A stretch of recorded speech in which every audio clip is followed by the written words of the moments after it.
Hi guys, it's Miss Annette here with this week's Tiny Tap Storytime. We're going to be reading a story called The Good Samaritan. But before I do that, I hope you guys are all doing well.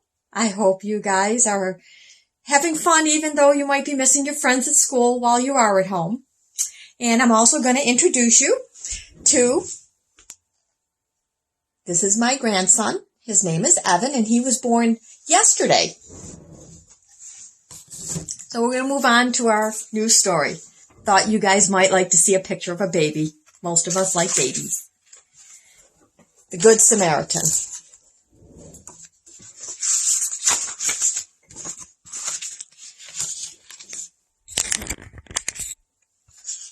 A little girl named Alice had a neighbor named Miss Brothers, who was always very busy doing what she could do for others.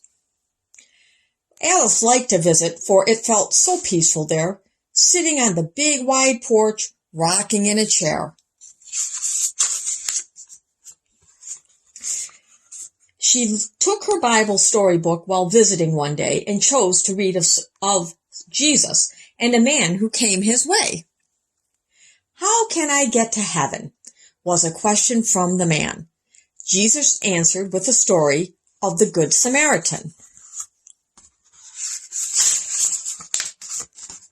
As Alice read her story, the airbird stopped by. He brought this note to Alice, then flew off in the sky.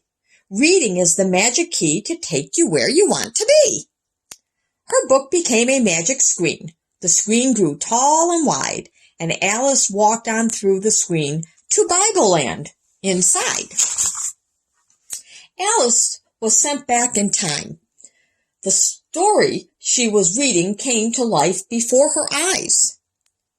Between the city of Jerusalem and far-off Jericho, there was a lonely, dangerous road where travelers feared to go. A man was walking down this road. Nobody was around, when suddenly a band of thieves crept up without a sound. They moved so very quickly, there was nothing he could do. The thieves took everything he had, his clothes and money too. They hit him with a stick and then left him there to die on that desolate and lonely road where few men traveled by. Later on, a priest came by. He spied the poor man there.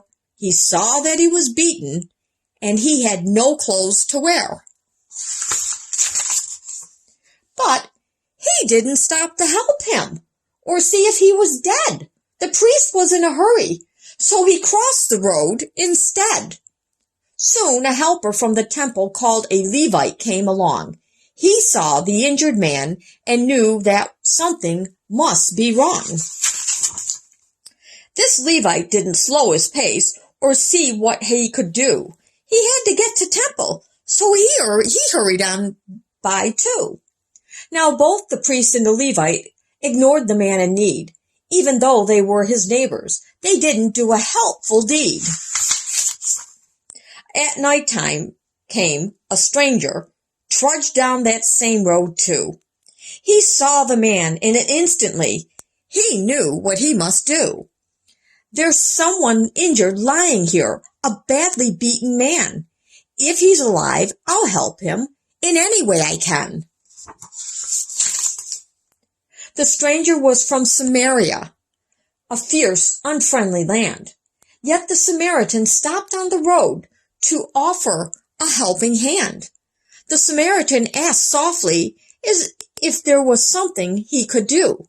He put ointment on each wound he saw, then snow-white bandages too.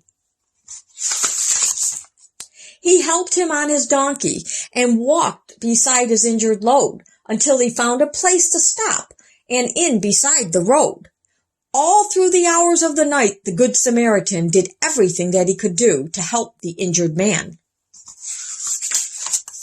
He called to the innkeeper early the next day and said, "I can't stay any longer. I must be on my way. Here's a bit of money for the man who's lying there. Use it any way you can to give the best of care. And if you need more money, spend what you must, and then I'll pay you when I return to this inn once again. The time had come for Alice to leave the Bible scene, so she returned from Bible Land and came back through her screen.